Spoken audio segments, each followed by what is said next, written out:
Ito na naman ang mainit na balita mula sa mundo ng politika. Isang mainit na eksena ang naganap sa loob ng Kongreso matapos na umunoy mapikon si House Speaker Martin Tambalos Los Romualdez sa palitan ng salita kasama sina Congressman Rodante Marcoleta at Congressman Torion. Sa gitna ng talakayan ukol sa isyong pambansa, kapansin-pansin ang pag-init ng tono ni Romualdez na tila hindi nakapagpigil sa mga banat at katanungang ibinabato ng dalawang mambabatas. Ayon sa ilang saksi, biglang tumigil ang deliberasyon ng magsagutan ng tatlo, dahilan upang umingay ang buong session hall. Sa naturang diskusyon, tila pinuntiryan ni Marcoleta at Torion ng ilang desisyon ni Romualdez hinggil sa paglalaan ng pondo para sa ilang proyekto. Mariin umanong iginiit ng dalawa na kinakailangan ng mas malinaw na paliwanag kung bakit may mga pondong inililipat sa ibang ahensya ng walang sapat na konsultasyon.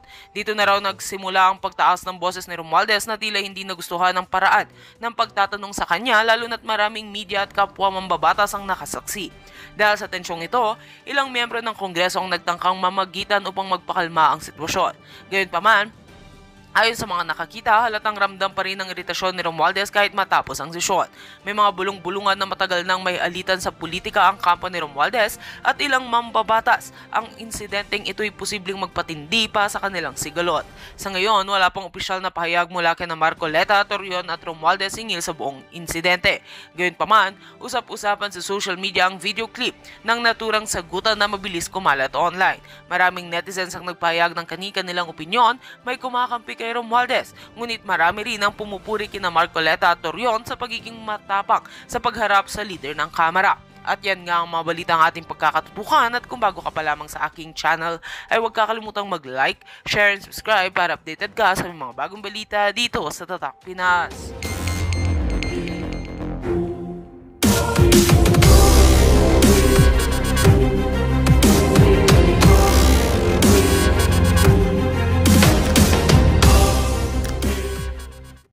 Video. Itong si Fair Lady Maharlika nagpapakalat ng fake news. Kasi siya ang nagpasabog sa Pulburon video eh. Kasama na rin ako na nagpapakalat ng fake news dahil ako meron akong source na nagsasabi na panood niya na yung video. Okay. Actually, bago inilabas, nag-vlog si Maharlika sa Pulburon video na yan, ito nang patapos na ng Disyembre. Mga 2 months ago, October, itong aking source, nagsabi na siya sa akin na, "Sir, napanood ko si Kuting nagpupulburon." Sabi niya, may isa pa, si Aswang, sabi niya, "Panood ko, malaswang video." Yung kanyang mga revelation sa akin. So ako, yung training namin sa military intelligence is, those are just plain informations. Ipaprocess. Kaya hindi ko pinansin yung October pa na sinabi sa akin ng aking puting ahas na napanood niya si Kuting na nagpupulburon. That was October. Tinabi ko lang. And then, ito na nga, yung pasabog ni Madam Maharlika, sunod-sunod yung kasama si Kuting sa narcolist ni PRRD noong 2017. Kailang nakiusap si Senator Amy na tanggalin, wag na lang i-announce. And then, sumunod yung Pulburon video. So ako, nag-content na rin ako sa Pulburon video. Sinubukan ko lang. Analysis lang. And then, ito na. Yung other sources. Kasi ganun kami sa military intelligence. Dapat ma-confirm ng other sources. Yung kay Jason sa yung post niya sa kanyang Facebook page na hindi na ako excited sa makita yan, video na yan ng isang mama na puno ng pulbos ang kanyang bibig at gilagid, patapsing, pasaring. But I know kung anong kalidad, anong batikang journalist itong si Jason Sa. As I continue to vlog about this, nako, nagko-comment na yung aking mga subscribers na, Sir, napanood na namin ang pulburon video, napakalinaw, high definition, ganon. Okay. So, I don't know sa inyo, kung paniwalaan nyo kaagad si PRRD na walang pulburon video, so be it. Kung nagpapakalat kami ni Maharlika ng fake news, di nasa inyo yun. Huwag na kayong manood sa amin dalawa ni Maharlika at iba pa na vloggers na ano. Ganyan lang yan. Okay, ito. Yung aking puting ahas, siya na mismo ang nag-text sa akin.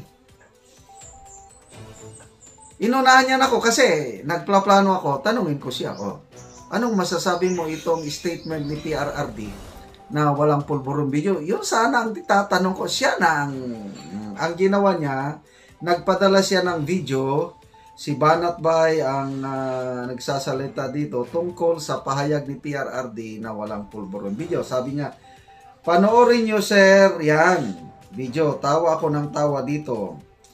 Kasi sa group chat namin, alam namin ang totoo.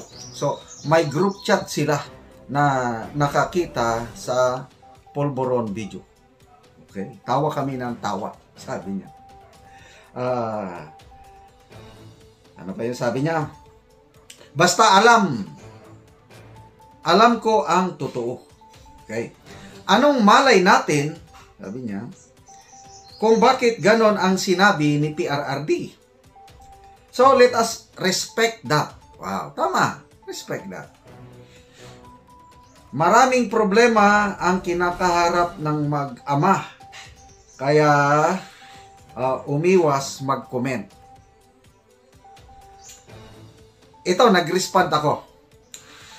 Meaning, parang siningil ko na siya. Meaning, ikaw mismo nakapanood sa video. Masasabi mo ba na tunay na video? Tunay na mayroong video, sabi ko. Plus, yung pamangkin mo na PMA graduate na nakapanood din. Pinapatunayan nyo na may video? Sabi niya, yes sir. Okay. So ako, naniwala, buo ang tiwala ko dito sa aking puting ahas nito. Na ano ko na siya, na evaluate ko na siya na hindi siya nagsisinungaling. I stand to itong mga kanyang revelation. Ito na yung aking analysis. Malalim dumiskarte si PRRD. Baka patibong lang yang statement niya na walang video. Yun na yung aking assessment. Mamaya yan ang i-discuss ko, yung patibong. Nako, sumagot itong aking puting ahas. Napakagaling niyang mag-analyze. Pakinggan nyo ha, sabi niya. Oo naman po. Ako man sir, ganun din ang sasabihin ko. Mayroon akong kaibigan na lawyer. Nako, pwede niyang paikot-ikutin ang mga bagay-bagay na magsuot sa kanyang gustong mangyari kasi abogado eh. Hindi basta gagalaw o magsasalita si PRRD without thinking. At bago ma-interview yan, may mga pauna ng discussions. Ganon. I totally agree, sabi ko. Kasi malalim mag-isip itong si PRRD. Tingnan nyo na lang nung bago siya magkandidato. Sabi niya, ayoko. Sinuspend niya ang buong bansa. Last minute, nagkaroon ng replacement. Ganun po katindi mag-isip si PRRD. Ito, may bago akong na buong picture. Kaya hindi ko muna i-discuss ang detalye. Bakit biglang pumayag itong Duterte family na nagkandidatong Vice President si Mayor Inday Sara na siya ang nangunguna sa lahat ng survey?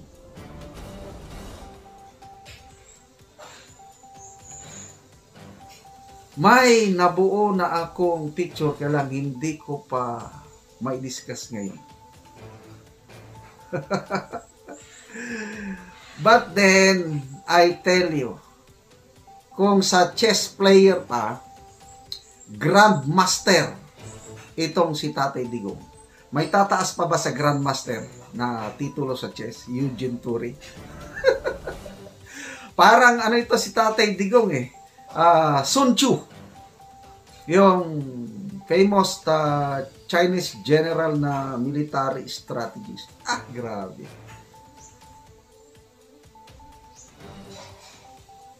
Malalim mag-isip. So, nasa inyo kung paniwalaan nyo kaagad. Nasabi niya, walang polvoron video. Nasa inyo. But ako, nako, itong si Tatay Digong is mahilig testing the waters.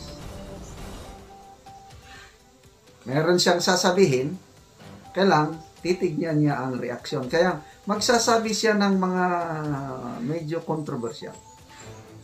Ngayon, naiintindihan ko na bakit nung kampanyahan pa last year, yung patapsing-tapsing lang yung sabi niya na may kandidato yan, na polboronic, nagko-cocaine, weak leader yan, hindi niya pinangalanan. Naintindihan ko na mayroong malalim na rason. Ay, nako. Ang sarap itong mga ano. Okay, so sabi ko totally agree na talagang malalim bago magsalita si Digong, sabi nitong aking puting ahas, pinag-isipan niya bago siya magsalita. Ganun. He's a thinking president. Totally agree. Okay, ito. Yung kanyang analysis, ang galing. Alangan naman, pakinggan nyo ito Alangan naman, sir, na pasasabugin mo ang bomba sa lugar at oras na aware ang kalaban. Mag-ingat sila kapag tahimik na ang paligid nila. Ang pagpalabas sa issue ng video is a way of telling BBM, let go, para tumahimik ang lahat. They are actually giving BBM a graceful exit. At kung hindi niya tatanggapin ang offer na graceful exit, bomba. Asa naman yun? Bomba ang babagsak sa kanya at sa buong pamilya nila, madadamay, including Manang Imy's political career. Papayag ba si Senator Imy at mga anak niya na madawit sila dito? Yan ang tanong. Sabi ko, wow, ang galing ng analysis mo. Tatawagin ko na itong aking ahas na ito, General Ahas. Kasi tukmang-tukma, pares kami ng line of thinking. Itong ginagawa ni PRRD ngayon, application ito ng Sun Tzu Doctrine. Ano yung sinasabi ni, kung mabasa nyo, The Art of War, libro yan ni Sun Tzu.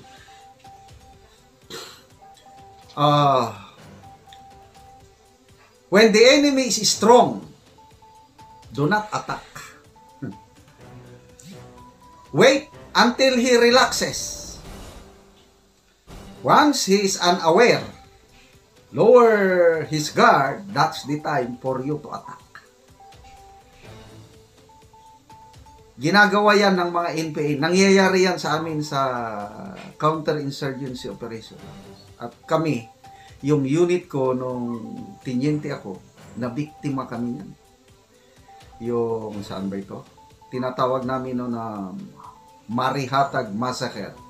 That was February 14, 1990. Nalagasan kami ng 42 soldiers.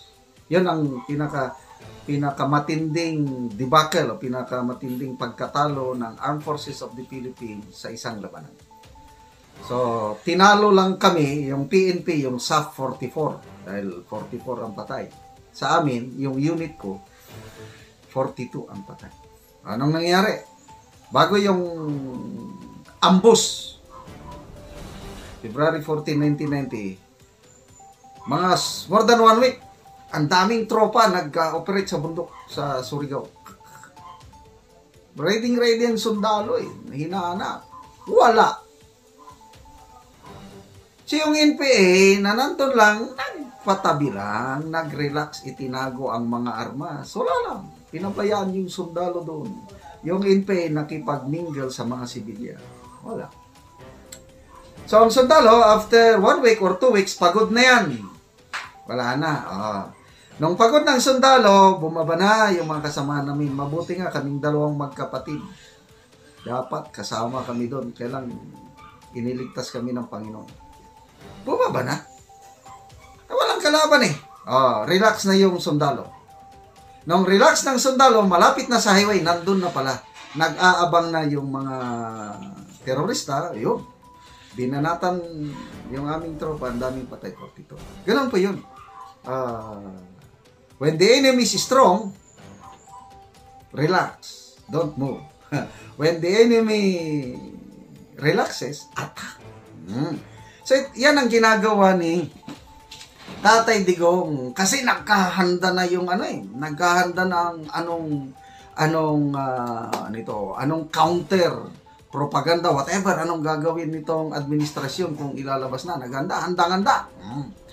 So, yan ang nakikita ko. Patibong yan ni Digong. Patibong ni Digong. Yang salita niya na yan na walang polboronic video.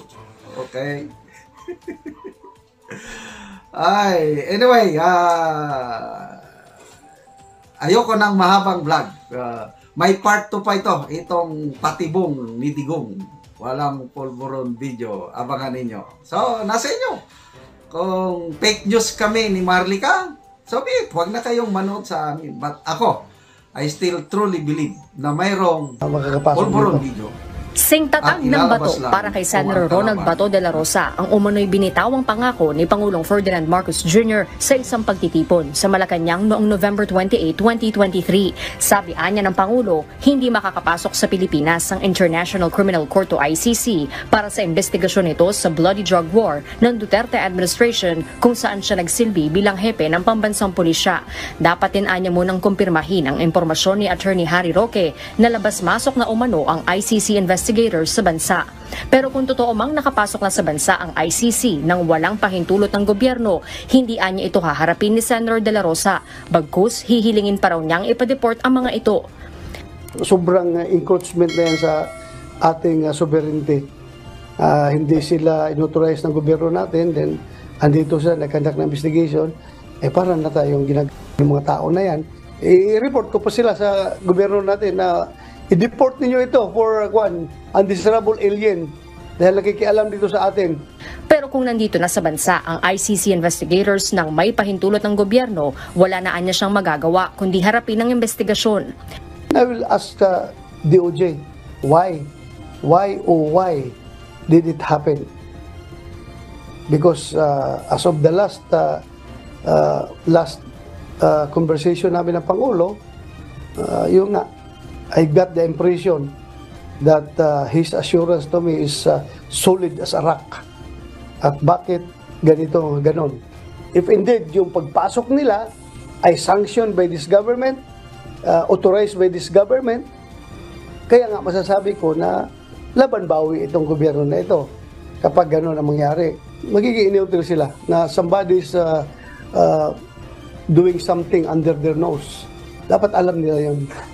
Nabalitaan natin na kaya pala nagbagong ihip ng hangin pagdating sa ICC at ngayon ay parang makikipagtulungan na si PBBM ay dahil dun sa marites na nakuha niya sa mga military na nakipag-usap daw si FPIRD tungkol sa D-Stab sa kanila. Siyempre, ang paniwala ko ay marites lang po yan. Dahil bakit naman gugustuhin ni FPIRD yun? Kapag natanggal si PBBM sa hindi constitutional ng pamamaraan, mawawalan din ng mandato si VP Sara. Hindi naman gagawin ng ama yan sa kanyang anak, no?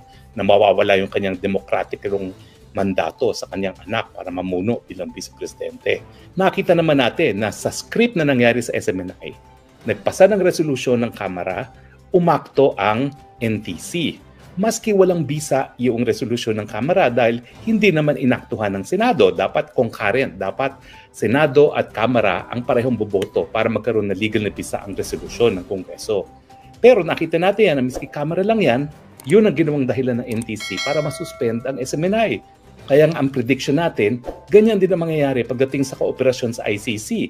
Bagamat tanging Kamara de Representante lang ang nagpasa ng resolusyon para makipagtulungan ang gobyerno sa pag-iimbestiga kay FPIRD at kay VP Sara. Tandaan niyo po ha, mayor din si VP Sara sa Davao nung panahon na iniimbestigahan ng prosecutor ng ICC ang death squad. No?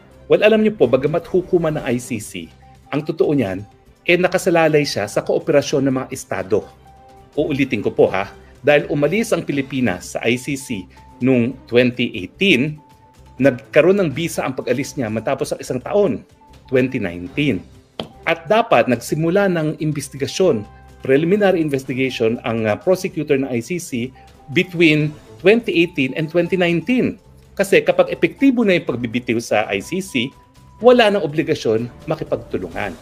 Ang problema mga kaibigan, merong desisyon nga yung pre-trial chamber at appellate chamber ng ICC na nagsasabi na ang kinwestiyon lamang ng Pilipinas ay yung tinatawag na admissibility. Kung ang lokal na hukuman ay bukas at pwedeng ditisin ng mga krimen na dinadala sa ICC. Pero ang sabi ng ICC, dahil ito lang ang kinwestiyon ng Office of the Solicitor General ng Pilipinas, inaamin niya na merong jurisdiction. Now, meron pong pagkakataon na questioning pang jurisdiction, pero dapat makulong muna ang mga nasasakdal. Yan po yung tinatawag na confirmation of charges. Pero malabo na po yun dahil hindi naman tayo papayag talaga na makarating sa Hague at mahuli ang presidente at si VP Sara. So, dahil wala nga pong sariling mga pulis at process servers ang ICC, nakasalalay ang kanilang investigasyon at pag-aaresto sa mga nasasakdal sa estado na naging membro ng ICC. Now, ano yung mga bagay-bagay na kinakailangan ng kooperasyon? Well, gaya po ng piskal dito sa Pilipinas. Number 1, service of summons sa mga testigo ng prosecutor. Dito po, meron tayong process server, mini-mail yan. At by registered mail. No? At kapag hindi umapir sa piskalya, deemed waive yung kanyang preliminary investigation. Isa po yan sa kinakailangan ng ICC na kooperasyon. Kinakailangan isang process server na bibigyan ng otoridad ng DOJ ang magsisilbi ng summons sa mga testigo. Pangalawa, yung subpoena ad testificandum, yung mga dokumento na kinakailangan dalin ng mga testigo, kinakailangan ma-serve din po yan ng process server na bibigyan ng otoridad ng Department of Justice. Yung Department of Justice po ang specified na ahensya na makikipagtulungan sa ICC. Bagamat lahat ng request for cooperation po ay dadaan pa rin sa Department of Foreign Affairs. Pero hindi naman po linya kasi ng DFA ang pag-iimbestiga ng mga kasong kriminal. So dadaan po yan sa DOJ. Summon sa mga testigo, ad testificandum para kunin ang mga records. At saka syempre, summons para dalhin ang mga physical evidence. So kinakailangan din po yan na yung physical evidence ang kukuha ay yung lokal na otoridad, PNP or NBI at padadala doon sa lab o di naman kaya sa ICC. Pinaka-importante dyan, kapag nagkaroon na ng warrant of arrest, kinakailangan maaresto yung mga nasasakdal. At sinong aaresto dyan? Pulis Pilipinas. Pwede pong Pulis Pilipinas, pwedeng Hukbong Sandatahan, o pwedeng National Bureau of Investigation. Bakit? Kasi nga, ang sabi ko nasa loob na ng Pilipinas ang mga investigador. Nag-i-interview na sila ng mga witnesses. Yung mga abogado na nagre-represent sa mga di umano'y mga biktima, meron kang mga affidavit at sinabit na at sinabihan na sila kung paano dapat i-presenta ang kanilang mga affidavits para nga masustain yung finding na merong probable cause doon sa stage ng preliminary investigation na hindi naman po nagkakaiba sa office ng fiscal dito sa Pilipinas. Pero ano po pagkakaiba ng PI sa Pilipinas at preliminary investigation sa ICC?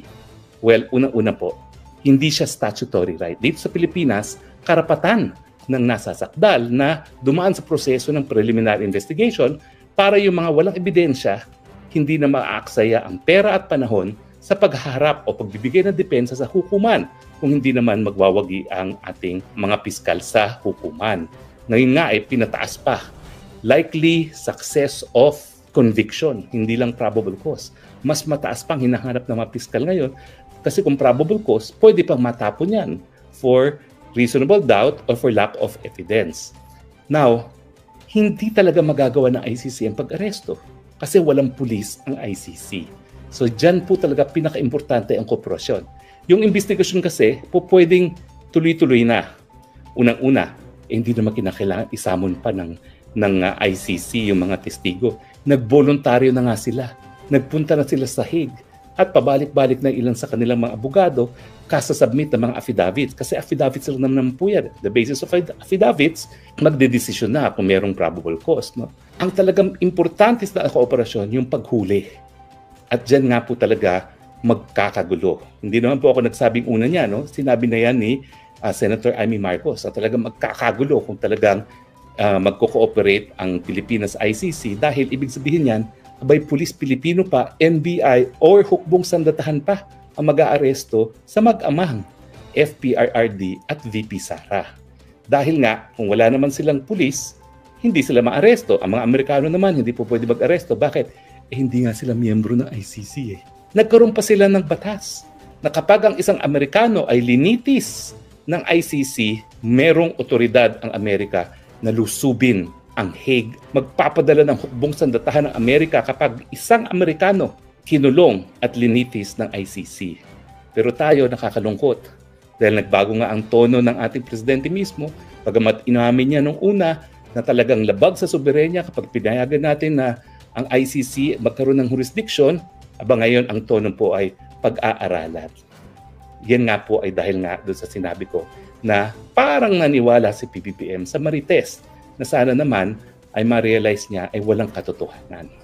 So, sa level ng investigasyon, service of summons para humarap ang mga testigo, service of summons ad testificandum para dalhin ang mga dokumento, tsaka syempre other physical evidence at ang pinaka-importanting kooperasyon ay yung pag-aaresto sa mga nasasakdal. Kaya nga po nakakalungkot kung totoo talaga yung balita na makikipag-cooperate na tayo.